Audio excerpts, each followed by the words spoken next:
What is up, beautiful people? Welcome to another video. In this one, I'm going to show you how to use the value effort matrix to prioritize your actions.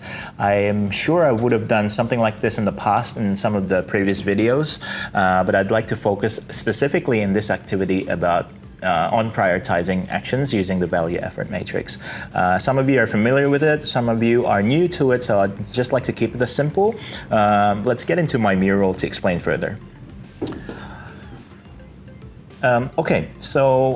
Previously in the past few videos, I've done a video about reviewing user feedback and prioritizing actions at the end of a design sprint. And then I'm pretty sure at that video, someone asked me a question about how do you prioritize it using a value effort matrix. So I wanted to show that to you.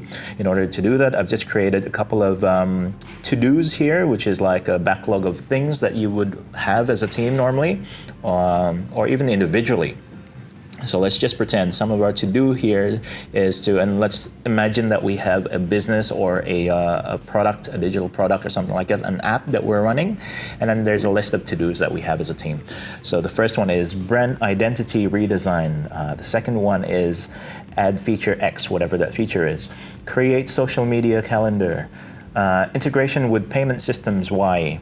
Instagram influencer outreach, optimized dashboard UI for accessibility, usability testing for ordering and checkout process, expand into a separate product. So as you can see, there's a multitude type of comments here.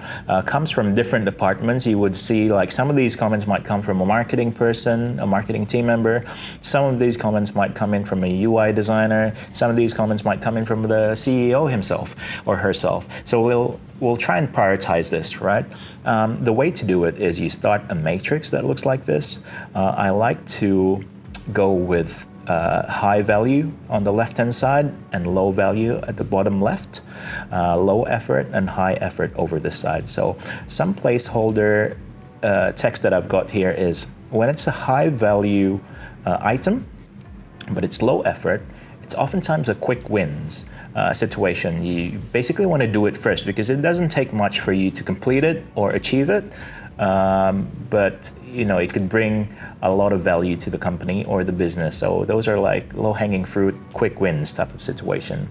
Then you also have the high value stuff, but it's a high effort thing to do. So a team would have to go through a bunch of things that just creates more, it requires more time, resources, or whatever, like to get it done. Basically, it requires more effort. And that's why I like to call this, it's oftentimes an indication that it may be a major project. So what you need to do is plan and schedule appropriately. And the next category here is low value, low effort, which is a fill-in. So it doesn't really matter if you execute it or not, but oftentimes you want to focus on the high value stuff rather than the low value stuff. So you can almost forget about this one. And the next one that you can also forget most of the time is high effort, low value. So when it requires a lot of effort to complete, but it actually doesn't bring a lot of value at all, I call it the thankless tasks, but you can almost don't worry about it too much. You want to focus on the high value stuff. So it's these ones up here that you want to focus on. Obviously, this depends on where in the calendar you're sitting, which part of the year are you sitting, how important, because there are things that are low value now, but it's actually high value later, like a year later or so. So let's try and just map this out. Let's grab brand identity redesign. I'm doing this just for examples, just for the purposes of this video. But brand identity redesign oftentimes is a high effort thing. So what I'd like to do is like start in the middle. If I'm working with a team here, I'd ask, if I'm facilitating this, I'd go, all right, guys, do you think this is high effort or low effort? It doesn't matter where you start, but just, like guess. What do you think? And then someone will say, all right, like we think it's high effort. So I'll move it here. It's high effort. It's potentially high value too. So I'm just going to bring it here, right? Move on to the next card.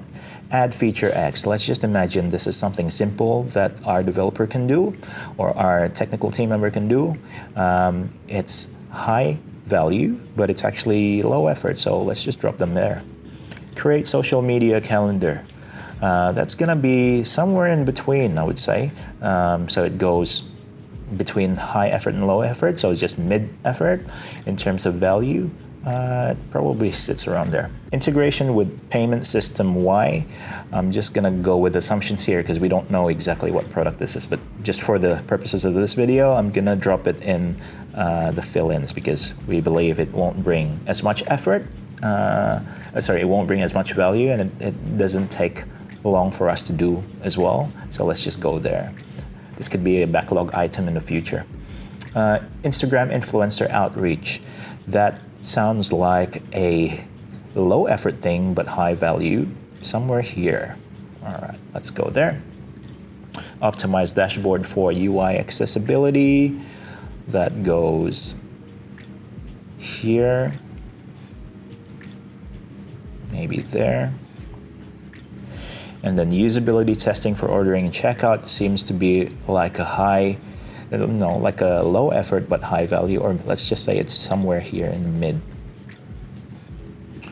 Expand into a separate product. Now, oftentimes this is something that one person might have, or someone has an idea around this in a meeting table, but for the purposes of this, let's say, like our product is not ready to be expanded yet, let's focus on optimizing it rather than expanding.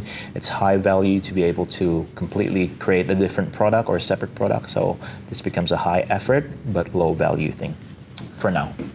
So now that we have this, we know what to focus on, and we just go by the fact that we're going to focus on the first bit, which is quick wins, because it's easy to do and we can get it done and it brings a lot of value. What we want to do is assign owners to these tasks. So I just did a copy there. I copied add feature X, Instagram influencer outreach. I'm ordering it from the left to right based on the high value row.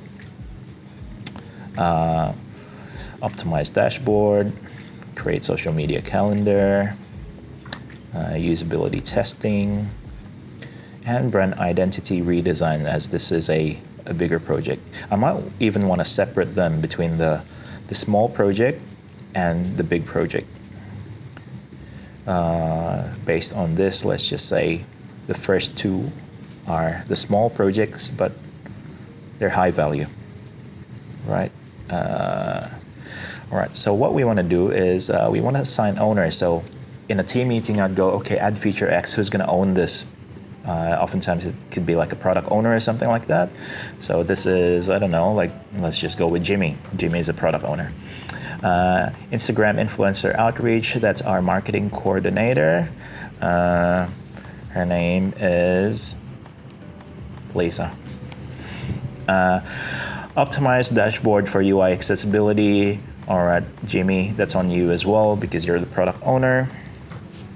And then Jimmy might have his own team in the background. Social media calendar, Lisa's gonna do that.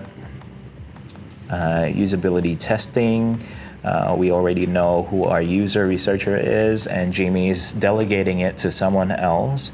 And this is Jen.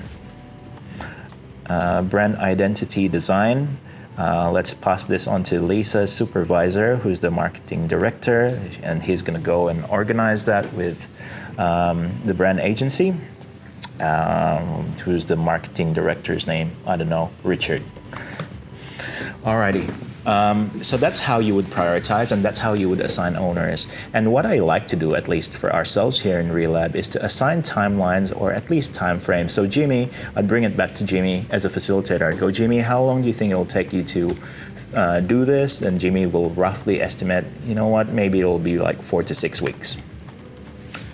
Not 406 weeks, but 4 to 6 weeks. Lisa would do the same. Essentially, this is when someone, as a team member, will be held accountable on something, but it's not really about, you got to do it on that time, but at least it sets expectation for the wider group. Influencer outreach, we're saying this is an easy one, right? So it's not going to be 4 to 6 weeks. This is, as a matter of fact, will be done in 2 weeks' time. Influencer outreach, Lisa says it can be done within 1 week. Optimize this, and this is probably the thing that's going to be 4 to 6 weeks. Create social media calendar. Lisa thinks she needs a little bit of time there. Maybe give me 4 weeks. Jen says this, like plus recruitment and everything in terms of like getting a tester and all of that, maybe another 4 weeks. Brand identity redesign, Richard says maybe next financial year. All right, so that's how you can assign tasks based on the priorities to owners and have something to look forward to as a team as well in a very structured way. Hopefully that makes a lot of sense, and hopefully that's helpful for you in whatever practice you're in. I hope that's useful, but otherwise, if you know of any other tricks, something like this, let us know as well, because I'm open to seeing what others are doing too in the space. I'll leave it there. Please do like, subscribe, and share this video if you find it useful, or if you wanted to share it with your team members and colleagues, please do so too. I hope they find it at least enjoyable too. All right, guys, have a good one. Bye.